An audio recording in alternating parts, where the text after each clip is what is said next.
nimeona nipitie hapa. Daraja hili mimi nina historia nayo.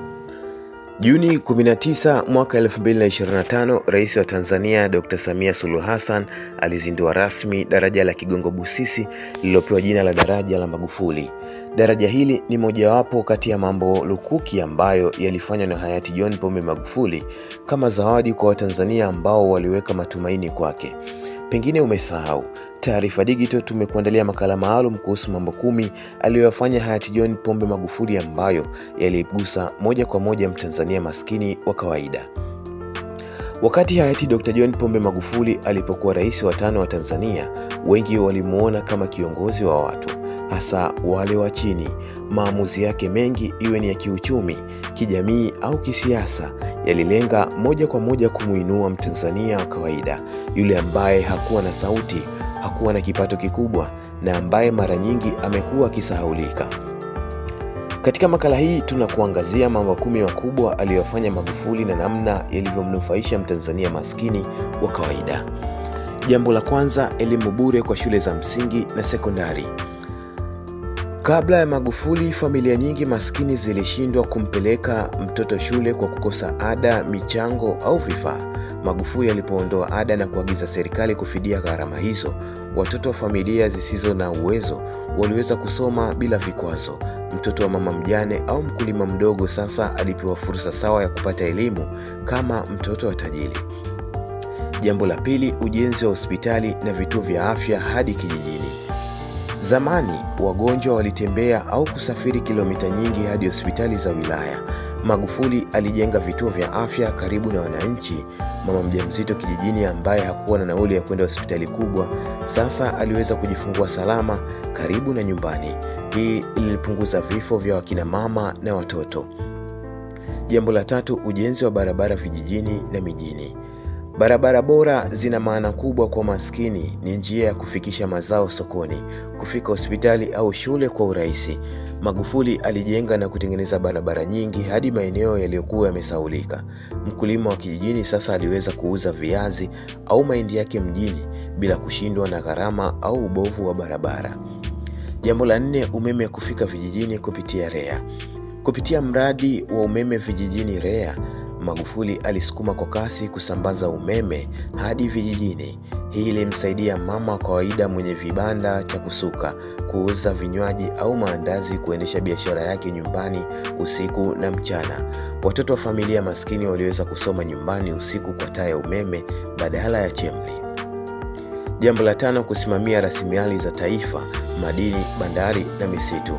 Magufuli alihakikisha mapato ya rasilimali kama madini yanabaki nchini. Fedha zilizokuwa zinaibwa na makampuni ya kigeni zilirejeshwa na kupelekwa kwenye miradi ya huduma za jamii. Kwa mfano, pesa za madini zilitumika kununua madawa, kujenga shule na kutoa mikopo ya elimu ya juu. Hii ilikuwa faida kwa mwananchi wa kawaida ambaye asingewahi kunufaika moja kwa moja na dhahabu ya nchi yake. Jambo la 6, elimu ya vyuo kupitia mikopo ya serikali. Kabla ya Magufuli, mfumo wa utoaji mikopo ulikuwa upendeleo. Alipoingia aliagiza HESB kutoa kipaumbele kwa wanafunzi wa familia maskini, watoto wa wakulima, yatima na wale waliomaliza shule za kata. Hii iliwapa nafasi wale wasiokuwa na mtaji au wakili ya kusomea vyuo vikuu. Jambo la 7, kupunguza anasa za serikali na kuelekeza fedha kwa wananchi. Magufuli alipunguza safari za nje, semina holela na sherehe za kifahari serikalini. Fedha ziliokolewa zilipelekwa kununua madawati, vitanda vya wagonjwa na dawa. Mwanafunzi aliyekuwa na kalia chini sasa alipata dawati. Mgonjwa aliyekuwa analala sakafuni alipata kitanda. Mtanzania maskini alipata matunda ya fedha kwa umakini. Jambo la 8, ajira kwa walimu, madaktari na watumishi wa umma. Kwa mara ya kwanza kwa muda mrefu serikali ilianza tena kuajiri walimu, madaktari na manesi wengi. Hii ilimsaidia kijana wa familia maskini aliyesoma kwa shida kupata ajira serikalini. Pia ilihakikisha huduma nyingi muhimu kama elimu na afya zinawafikia watu wengi hasa wa vijijini. Jambo la 9, ndege mpya kwa shirika la ndege Tanzania ATCL. Watu wa kawaida walipoanza kuona ndege mpya zikiruka kwa bei nafuu kuliko mashirika ya kigeni, walihamasika kusafiri. Watalii nao waliongezeka kuja nchini na walileta pesa ambazo ziliingia hadi kwa mama ntilie, bodaboda, wachuuzi na wamiliki wa nyumba za kulala wageni. Faida ya ndege haikuwa kwa matajiri pekee.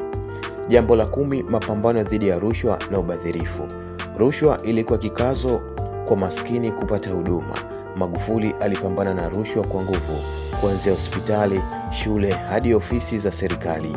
Mwananchi wa kawaida alianza kupata huduma bila kulalamika, kutoa chai.